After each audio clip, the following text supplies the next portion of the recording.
ultimate pinnacle in my career academic record came when I wrote the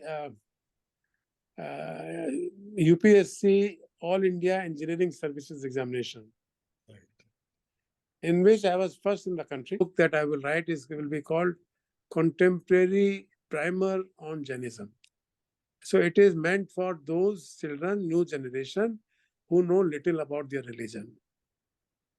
मैं ये कहना चाहता था, रुड़की में मैं भी फर्स्ट आना चाहता था, पर जैन साहब आपने मुझे मौका ही नहीं दिया, और बाकी जो कुछ बचा कुछा था वो सुधीर जैसों ने साफ कर दिया। Great. नमस्ते जी। Namaste. Hello Arun, how are you? Long time.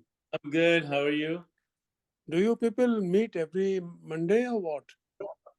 He's a driver in this, so he does this, and many people come in and go. I have attended few sessions with him, but it was you today, so Sudhir insisted that I should come, and so okay.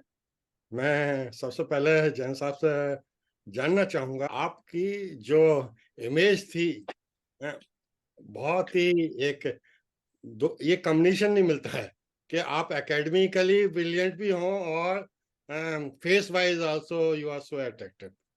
तो आपके साथ बहने थे उस जमाने में, तो मैं ये जानना चाहता हूँ कि भाई लड़कियां जनरली सुंदर लड़कों और इंटेलिजेंट लड़कों की तरफ भागती हैं, तो आपने लिफ्ट नहीं दी लड़कियों को या क्या हुआ, इस बारे में थोड़ा सा बताइए। Well, it's a great pleasure to join a small group of Roorkee University alumni. I'm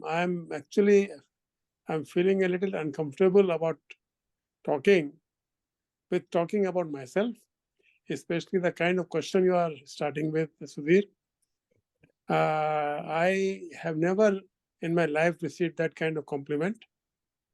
And I can only, the very fact that I not received this kind of compliment answers your question in some respect, that I did not get any lift or consideration by the fairer gender.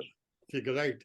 Dinesh ji, तो दूसरा question मेरा ये है कि जो आपका academic brilliance का time था, वो शुरू से था या किसी पर्टिकुलर टाइम से शुरू हुआ, और आपने क्या यूपी बोर्ड से पढ़ाई की थी, और हाई स्कूल, इंटर, बीएससी में कब आपके सबसे ज्यादा मार्क्स आए थे? मतलब which was the peak of your academic career marks wise? Okay, I can answer this question very precisely. Okay. मेरी शुरू की पढ़ाई बहुत मीडियोकर थी, अप टू क्लास 6। मुझे याद है क्लास 5 का किसी तरह का रीजनल और डिस्ट्रिक्ट एग्जाम हुआ था, मैं रुड़की में था उस टाइम, और मुझे आज भी याद है मेरे 150 में 5th क्लास की फाइनल एग्जाम में मेरे 150 में 99 मार्क्स आए थे। And I was very happy because I had passed. And that was the main part of the achievement. Then we went to Kasimpur Hartwaganj Power Station in Aligarh district. And we joined, my brother and I were in the same class, my elder brother. We were in the same class from the beginning. And we joined there a very, not very, but rather rustic school called Gram Shiksha Samiti, where we sat on the floor. There were no desk or anything. We just sat on the floor in, there were these mats. And we were a class of about 60 of us. Class 6, I had no notable achievement. It was in class 7, I still remember, they used to have first quarterly exam, then half yearly exam, and then annual exam. 3 exams every year. I did 3 classes there, 6, 7, 8. And in class 7, in the first quarterly exam, to my utter surprise, and without making any special effort for this, the result announced that I was first in my class. I had never been anywhere like that before that. Okay. And that was the beginning point.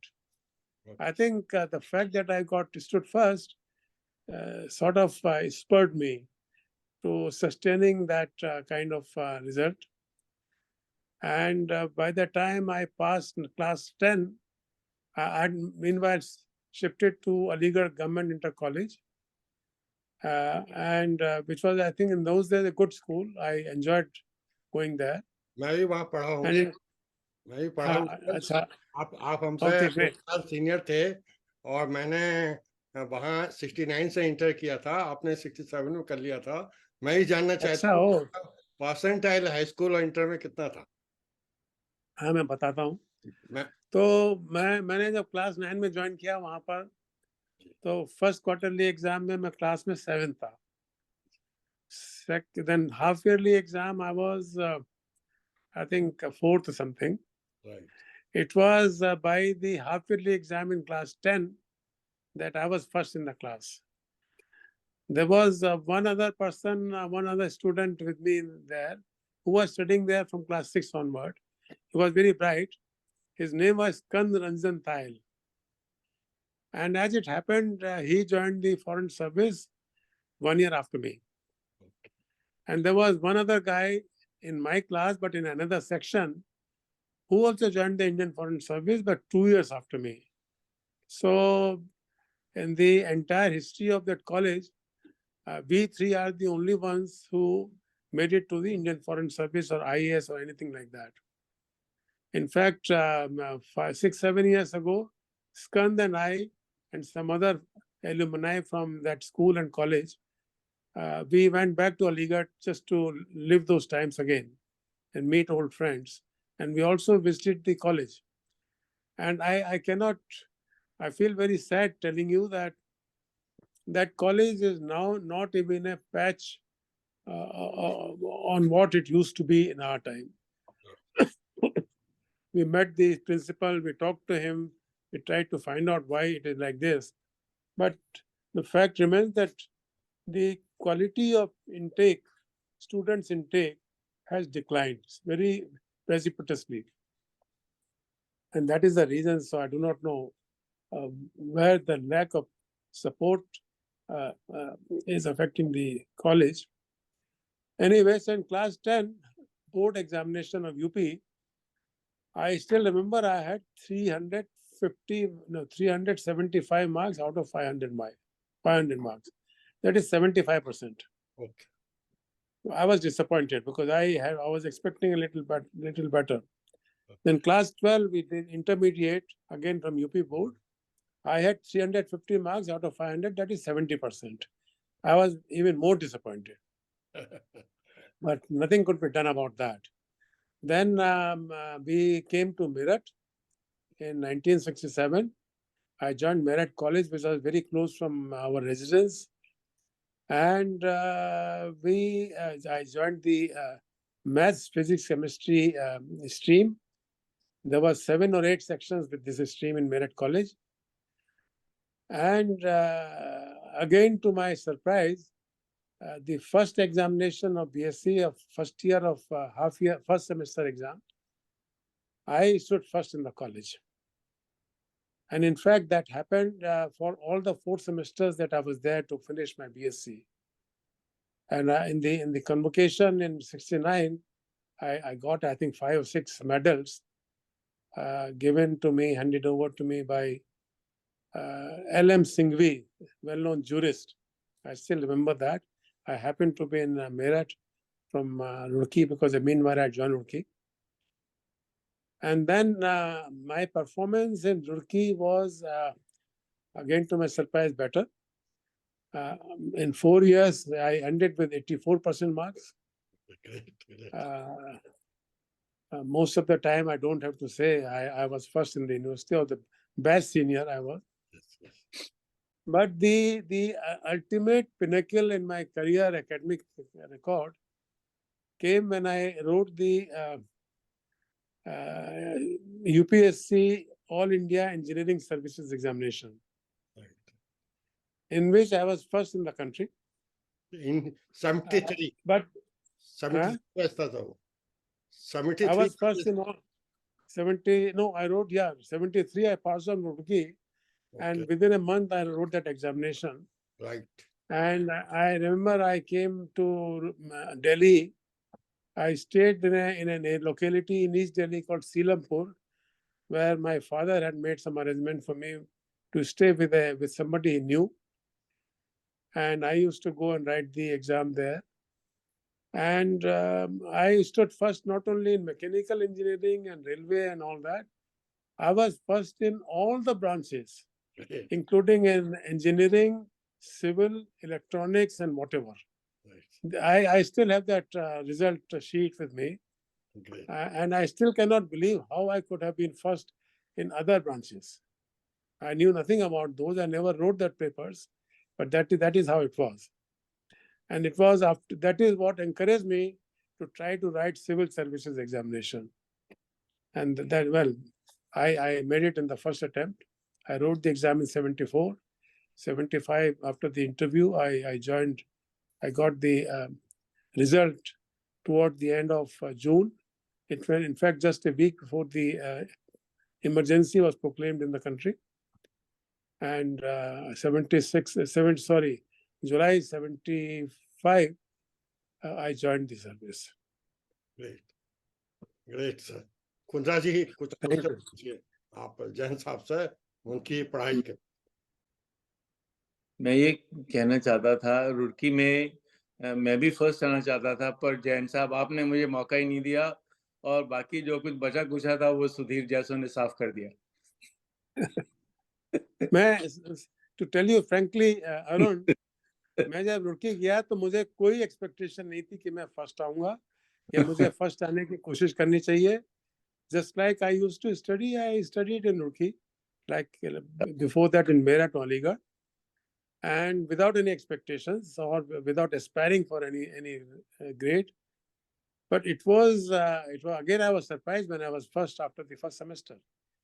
And that, of course, I would admit that spurred me on, and I wanted to retain that, and I was glad that I could do it for most of our stay there. I remember very clearly that you in Kotle Bhavan, you were only few rooms away from us, and you certainly did not put in as much effort as other put in the studies, and you were first there in the exams, and I certainly can say that you are one of the brightest people I have met in my life. You know, Thank you very much. Thank you very much, Arun. I'll tell you that once I joined the Indian Foreign Service, and I also spent time with those who joined the IAS and other services, civil services, the interaction with them disillusioned me of any such notion that I'm one of the brightest, because there were many people who were higher than me in the exam there, and whom I regarded very highly for their brilliance and for their abilities, which I considered much better than mine. Sure.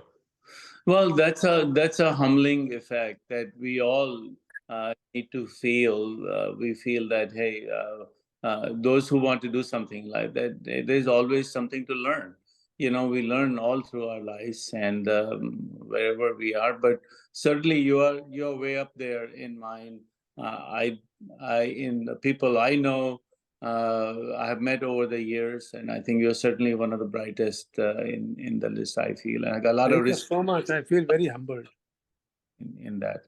And I know we have, over the last 50 years, we probably have met a couple of times, and we really enjoyed the time with you and Alka and at that point. Yeah, when we were in New York, I remember, I think we met at least 4, 5, 6, 7 times. You Yes. came to my place, I went to your place. You extended very warm and generous hospitality every time we went there. And I enjoyed spending time with you and your family. Well, we won't take Sudhir's time. We can catch up ourselves later. But Sudhirji, go ahead. Next question. Yeah, next question थोड़ा tough भी है और शायद जैन साहब public domain में बताना पसंद ना करें. मुझे अनिल जैन जी बता रहे थे कि 73 में पीएससी के टॉपर, यूपीएससी के टॉपर जैन साहब थे और ही वाज वेरी हैप्पी, मगर मेडिकल में किसी वजह से इजेक्शन हो गया। मुझे अफसोस इस बात का है कि वही आदमी फॉरेन सर्विस के मेडिकल में सिलेक्ट होता है, और ये क्या है, कौन सा तरीका है कि अच्छे खासे आदमी को it's इजेक्ट very करने simple. की मेडिकल टीम? मुझे इस बारे में It's बताइए। very ये simple. होगा है, गलत है, आपके साथ जो हुआ वो गलत था। गलत बिल्कुल सही कह रहे हो। गलत भी था और अच्छा भी हुआ। गलत ऐसे हुआ कि my blood pressure, I still remember when during the medical test, the doctor measured my blood pressure 142/94, just very marginally higher than the upper limit. And that would not be called a disease or ailment. And they rejected me on that ground. I appealed against that. I was asked to come to Delhi and stay in the railways hospital near Barakhamba Marg. I spent 2 nights there. They monitored my blood pressure. And at the end of it, despite everything, the blood pressure was about the same. They still rejected me. And I'm convinced there can be only one justifiable explanation, that somebody who had missed joining the service by one slot had some connection, and they needed to make a slot available for him. And they got hold of me because of my blood pressure, which was marginally high, and disqualified me. ये साहस Now, गलत बात है जैन साहब, ऐसा किसी के साथ नहीं होना चाहिए। मुझे ऐसा लगता है दिनेश जी कि अगर आप 73 के यूपीएससी के थ्रू इंजीनियरिंग सर्विसेज ज्वाइन करते तो किसी भी डिपार्टमेंट के शीर्ष पर निश्चित रूप से पहुंचते। 1 साल का विलंब भी तो काफी मायने रख जाता है कैरियर में। आपने 74 में आईएएस या आईएफएस में ज्वाइन किया, आप इसके बारे में कुछ बताइए। हाँ नहीं, इससे पहले तो मेडिकल की बात लेट मी कंप्लीट। तुम पूछ रहे थे मेरे से पहले कि यूपीएससी सिविल सर्विसेज के लिए कैसे किया। तो once I discovered that my blood pressure was marginally high, by the time my brother and sister both had become doctors, and naturally I went to them, and they said it's a very minor problem. So they advised me how I should lead my life, some lifestyle changes. And then the day I went for my medical in UPSC for civil services, they also gave me some mild diuretic. And that automatically brought my blood pressure down. And look, this is in 1975. This is 48 years ago. For 48 years, I'm still alive. I'm still leading a pretty healthy life. That also proves that the medical test was bogus. Bogus. Because from the railways. Yeah. And I think I'm good enough to go on for some more years. So the biggest reason why they should disqualify anybody in medical was bunkum. Now I took the engineering exam in 73. 74 I wrote the exam for the civil services, and I was selected in 75. So when I joined the service, I was 23. The earliest I could join was at the age of 22. But for that, I had to write the exam in 73. Now, in 73, I finished my engineering exam only by the end of May. And this exam, civil services examination, has to be written in September, October. So I just could not have enough time to prepare for that, because there are 2 papers which are higher papers. And since going by what I knew and what I had studied in my life, I could take only the papers that I did, that is 3 maths papers and 2 physics papers. And that included 1 postgraduate level maths and 1 postgraduate level physics, which I had not studied at all. So 3 papers I had the advantage that I had done B.Sc, and 2 papers I was in much disadvantage, that I did not know the subjects. And in March, they told me that I was disqualified for the railways or for the engineering services. So I had only about 6 months to prepare for that. And I did not join any coaching school. I did not have any tutor or anything. I prepared all this entirely on my own. For 6 months, I studied and prepared. And for Dinesh, me, that was जिज्ञासा ये है कि थोड़ा ये बताएं कि जब आपने टॉप किया था 73 में यूपीएससी एग्जाम में, तब आपका परसेंटाइल क्या था, और जब आप आईएएस में या फॉरेन सर्विस में आए तब परसेंटाइल क्या था वो उस एग्जाम में, क्योंकि वो मार्क्स बताते यूपीएससी में। किसी सिविल सर्विसेज में तो परसेंटाइल 100% था, क्योंकि I was right percentile, not percentage. Percentile is that I was 100% because I was the topper. और I civil services में in the common examination I was 21st out of about 1,100 candidates that they had selected overall, including for civil services, all civil services. So I was 21st. But you know, when the newspaper came, it had the result. I started looking at the result from the bottom, because that is what I expected, that I would come somewhere near bottom or maximum near the middle.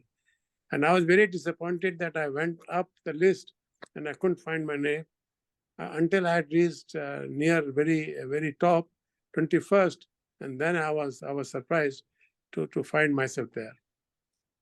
So I think these numbers now don't matter, but I do have a question for Ambassador Jain. I call him because he was ambassador of India in there. The question I have for him is, after doing engineering and doing B.Sc in engineering and joining the Indian Foreign Service in there, did he use his engineering, or how did that affect his career there? You see, in these examinations, you can come from any stream. You may have studied literature, you may have studied languages, or you may have done MBBS doctors or vet or whatever. There is no restriction on people coming from different lines. And once you are in the civil services, whatever civil, IAS, IFS, IPS, whatever you have done is of some use somewhere, but it's only marginal. For all the subjects, I would say it is marginal, because then we are given training of how the civil services are conducted, how the district administration is run, how we are also taught some law and things like that. But the main training is on job. We are initially we join as probationers. Then, like I was in the foreign service, I was posted out as a third secretary language trainee, and you learn the foreign language. Everybody has to learn a foreign language in the foreign service, and then you start working. During probation, I worked in my first posting on 4 different desks. I was third secretary administration. I was third secretary commercial. I was actually second secretary commercial. I was third secretary information and scholarships, information and education, and I was second secretary political. So I did different desks. So you basically learn on job. And I think civil services examinations are tailored so as to test your ability, general ability, common sense, intelligence, and aptitude, and including for hard work. And after that, whatever subject you have done, it doesn't matter. It does not matter. It's all equal. Feel, as you know, as I am in business, and with the engineering background, I really don't do any engineering work anymore. But I do feel that the logic and the reasoning and the sciences, how different things work, do help me in making decisions about it. Maybe a small part, but again, I think the logic and reasoning which we learn in engineering does help me. So I would say about myself. It's absolutely correct. Even I am of the same opinion. my background of studying sciences and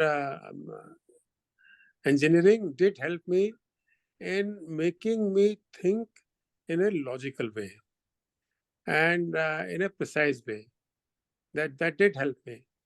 But then, as you said, it helps in a certain way, in a minor to a minor extent, because there are many other things that go into it.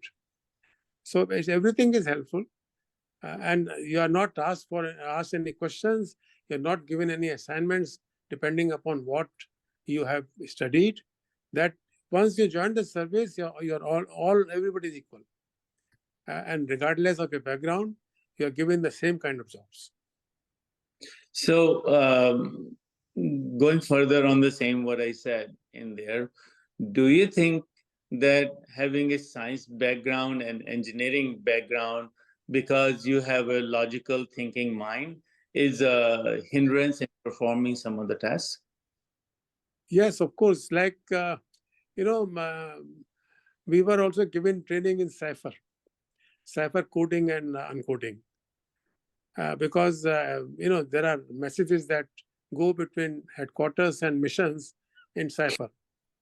And they have to be, so there is a cipher assistant whose job it is.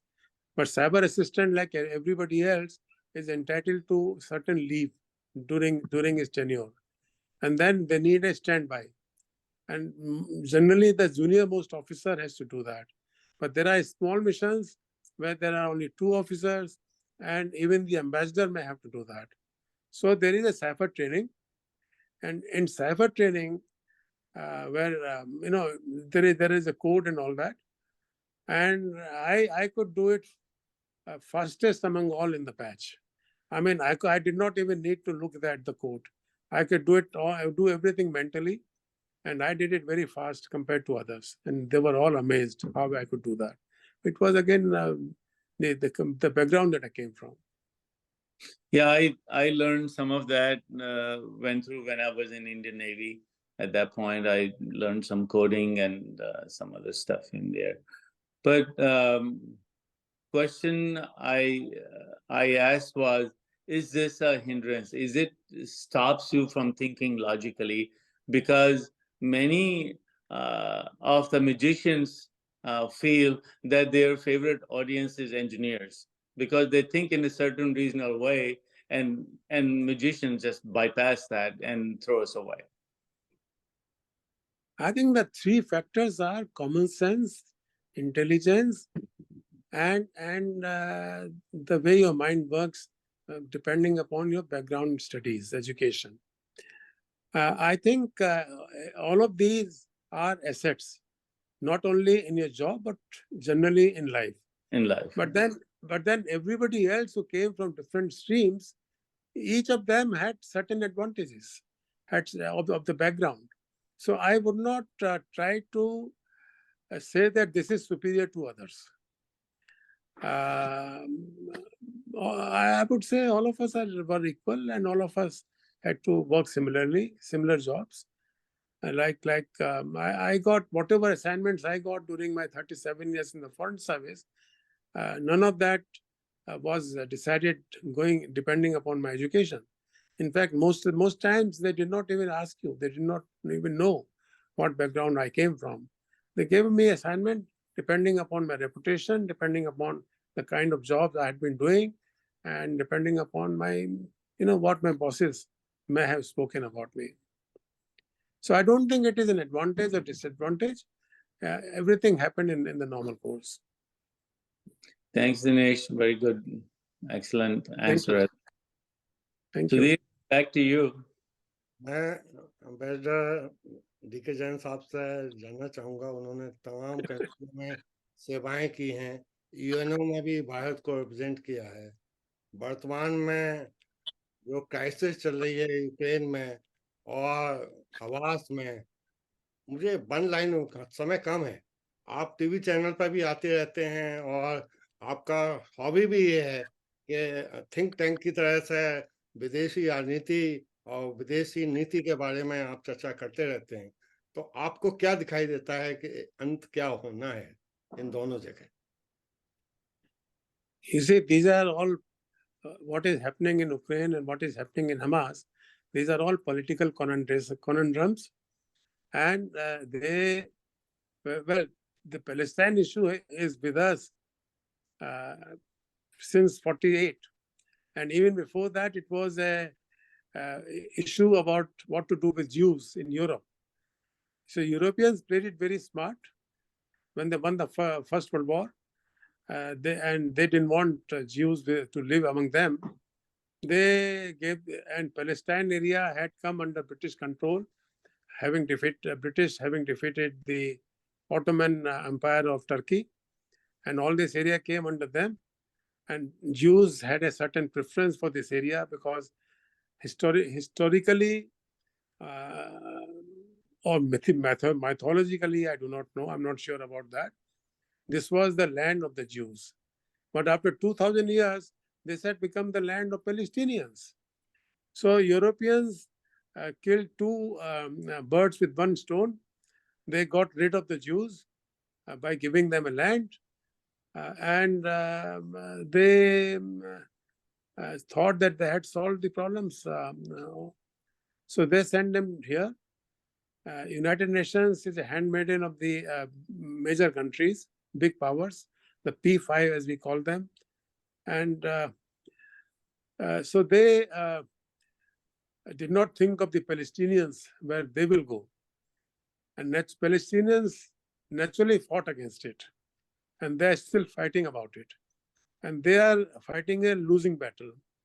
Israel, which had a small part of the land, today occupies almost 70 to 80% of the land. And I think they are targeting to occupy the entire land, 100%. Excuse me. So they want to, it's pretty obvious that they want to get rid of the Palestinians.